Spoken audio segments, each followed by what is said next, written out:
तो finally America अपना पहला ऑफर लेके आ चुका है ग्रीनलैंड की आम जनता के लिए, और इस ऑफर के तहत 56,000 ग्रीनलैंड के लोगों को कैश में पैसा देने को रेडी है अमेरिका। बस शर्त है कि वो अमेरिका के फेवर में आ जाएं। जी हाँ, कुल मिलाकर अब से 3 दिन पहले जो मैंने आपको बताया था अमेरिका की सरकार और उनके FEA ड्राफ्ट के बारे में, अब ये ड्राफ्ट रियलिटी बनना स्टार्ट हो चुका है। अब जिन लोगों को नहीं पता उनको मैं एक छोटा सा इंट्रो दे दूं इस FAA बिल के बारे में। दरअसल अमेरिका ने FAA ड्राफ्ट लेकर आया है जिसके तहत ग्रीनलैंड, जो कि इस टाइम पर डेनमार्क के अधीन है, वो अपनी सिक्योरिटी, अपना फॉरेन पॉलिसी और अपना फाइनेंस अमेरिका को सौंप दे। और इसके बाद होगा ये कि अमेरिका करवाएगा रेफरेंडम ग्रीनलैंड के अंदर, और वहाँ पर 51% लोगों ने अगर ये कह दिया वोटिंग में कि हम अमेरिका के फेवर में हैं, तो ग्रीनलैंड अमेरिका का 51वां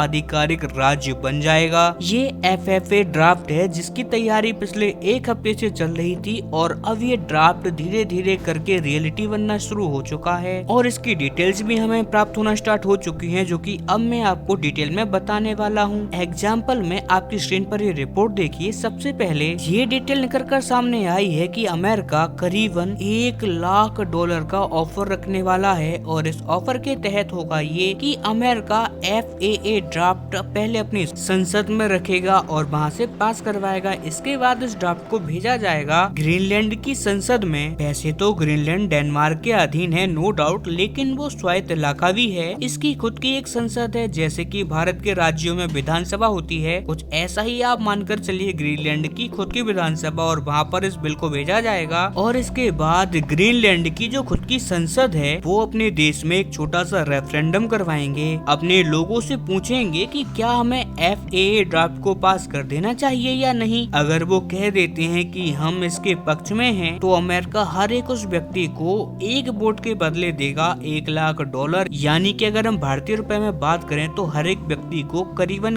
90 लाख रुपए दिए जाएंगे एक वोट के बदले में। लेकिन मुझे लग नहीं रहा कि ये ऑफर वहाँ के लोगों के द्वारा एक्सेप्ट होगा। डोनाल्ड ट्रम्प को अपनी ये रकम बढ़ानी होगी, क्योंकि डेनमार्क से बहुत कुछ मिलता है ग्रीनलैंड को। उन्हें फ्री में हेल्थ केयर दिया जाता है, ट्रांसपोर्टेशन फ्री दिया जाता है। इसके अलावा करोड़ों यूरो डेनमार्क की सरकार हर साल ग्रीनलैंड की सरकार को देती है उनका जीवन बेहतर करने के लिए। और इसीलिए अगर कोई ग्रीनलैंड का व्यक्ति है तो वो सबसे पहले यही देखेगा कि अगर हम अमेरिका का हिस्सा बन जाते हैं तो सबसे पहले मेरे हाथों से फ्री मेडिकल जाएगा, जो कि बहुत ज्यादा एक्सपेंसिव है अमेरिका के अंदर। दूसरी बात की डेनमार्क ने हमें स्वायत्त इलाका घोषित कर रखा है, यानी कि हमारी खुद की सरकार है वो भी हमसे छिन जाएगी। कुल मिलाकर अगर वो अमेरिका के साथ जाते हैं तो उनकी आजादी, उनके मेडिकल का साथ से बहुत सारे बेनिफिट्स हैं जो कि उनके हाथ से निकल जाएंगे। इसीलिए शायद डेनमार्क के 56,000 लोग $1 लाख के चक्कर में ये सब नहीं करेंगे। अमेरिका को कुछ बड़ा यहाँ पर लालच देना होगा, इतने में काम नहीं बनने वाला। वहीं डेनमार्क की सरकार भी अपनी तैयारी में जुटी हुई है। आपकी स्क्रीन पर देखिए रिपोर्ट्स के अनुसार डेनमार्क की सरकार अपने कुछ नाटो सदस्यों देशों के साथ ग्रीनलैंड के पास एक मेगा वॉर ड्रिल करने की तैयारी कर रही है। एक बड़ा युद्ध अभ्यास किया जाएगा, और यहाँ पर युद्ध अभ्यास इस चीज का किया जाएगा कि अगर कल को अमेरिका कोई वॉरशिप भेजता है डेनमार्क पर एक्शन लेने के लिए, यानी कि डेनमार्क पर हमला करके कब्जाने के लिए, तो ऐसी स्थिति में डेनमार्क की सेना उसका मुकाबला कैसे करेगी। यानी कि डेनमार्क खुद थोड़ी सी बहादुरी दिखाने का ट्राई कर रहा है, लेकिन ज्यादा यूरोपियन देशों का उसे साथ अभी नहीं मिल पा रहा है, फ्रांस और स्पेन के अलावा। क्योंकि यूरोप की जो बड़ी बड़ी ताकतें हैं, फिर चाहे ब्रिटेन हो, जर्मनी हो या फिर इटली हो, ये सभी के सब अमेरिका के सैटेलाइट स्टेट बन चुके हैं, और मेरे हिसाब से इन्हें कोई इंडिविजुअल कंट्री की जगह अमेरिका का एक राज्य घोषित हो जाना चाहिए। क्योंकि आप जानकर हैरान होंगे कि इस समय इन देशों के, यानी कि ब्रिटेन हो गया, जर्मनी हो गया, इटली हो गया, इनके जो प्रधानमंत्री या जो सुप्रीम लीडर हैं, इनसे जब भी कोई क्वेश्चन किया जाता है कि अमेरिका कब्जा करने की कोशिश करेगा, ऐसे ऐसे ड्राफ्ट तैयार किए जा रहे हैं अमेरिका में, तो इस पर आपका रिस्पॉन्स क्या है, तो इनमें से कोई जवाब भी नहीं दे पा रहा।